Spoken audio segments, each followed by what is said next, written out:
नमस्कार मंडळी, चला आपण आज रानभाजी बनवतो आहे. तुम्ही ही भाजी ओळखता का? ओळखत असाल तर कमेंटमध्ये नक्की सांगा. रानभाज्या म्हणजे शेतात नैसर्गिकरित्या उगवणाऱ्या भाज्या असतात.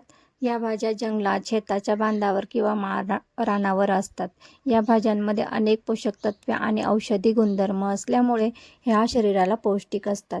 आता ही भाजी स्वच्छ निवडून घ्यायची आहे. तिचे पानच घ्यायचे आहेत आणि पानं घेऊन बारीक कापून घेणार आहोत बघितल्याप्रमाणे. आणि एका पॅनमध्ये पाणी गरम करत ठेवलेलं आहे. 1.5 चमचा मीठ टाकून ही भाजी त्यात टाकून घ्यायची आहे. चांगली उकडून घ्यायची आहे 4 ते 5 मिनिटासाठी. तुम्ही म्हणाल उकडल्याने भाजीमध्ये जीवनसत्व राहणार नाही, पण असं काही नाही. त्यामध्ये थोडंही जीवनसत्व आपल्या शरीरात पुरेसं असेल तेवढे मिळाले तरी भरपूर असते. त्यासाठी आता ही भाजी उकडून घेणार आहोत, कारण तिला चरपटपणा असतो आणि ती भाजी कचकच लागते. म्हणून तिला थोडंसं उकडल्याशिवाय ती भाजी चवीला छान लागणार नाही. आता एका कढईमध्ये 2 पळी तेल घेऊन त्यामध्ये पाव चमचे हिंग टाकायचं आहे. अर्धा चमचा मोहरी, अर्धा चमचा जिरे टाकून आणि बारीक कापून घेतलेला लसूण होता तोही आपण त्यात घालून घेऊ.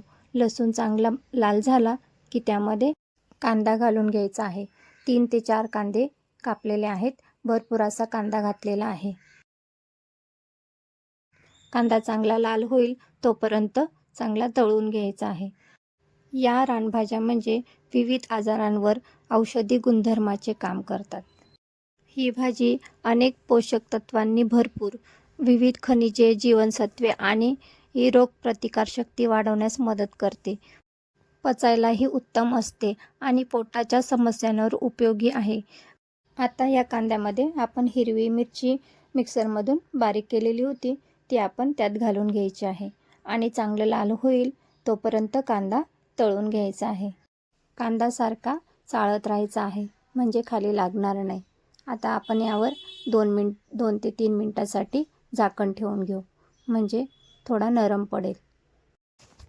आता झाकण काढून बघू शकता नरम झालेला आहे थोडा कांदा.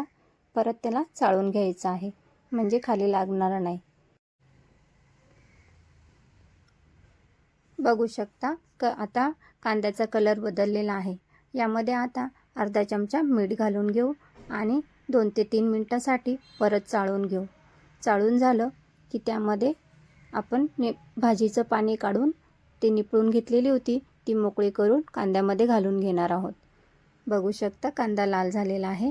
आता ही भाजी त्यामध्ये घालून घेऊ मोकळी करून आणि चांगली एकजीव करून घ्यायची आहे. एकसारखी चाळत राहायची आहे.